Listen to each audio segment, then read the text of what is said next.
Hello mga mamits, magluto ako ngayon ng chicken curry.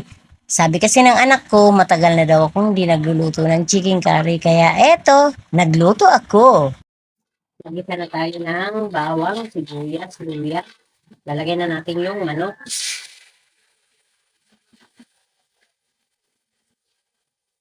Lalagyan ng dahon, paminta.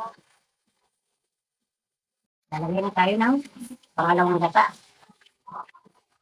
Lalagyan na tayo ng lemongrass o tanglad at pampalasa. Pinan-fry ka muna yan, patatas, carrots, bell pepper, may siling haba rin. Lalagay na natin. Mayroon pa, curry powder. Lagay na natin. Lalagay na tayo ng cubes. At yung kakang gata. Unang gata yan. Yan ang magpapalapot.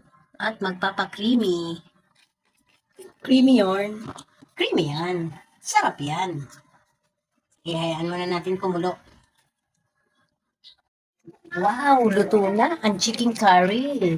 Kain na tayo. Maglalagay na tayo sa isang lalagyan. Sa mga followers ko and mga viewers ko. Thank you, thank you. Salamat. Kakain na tayo.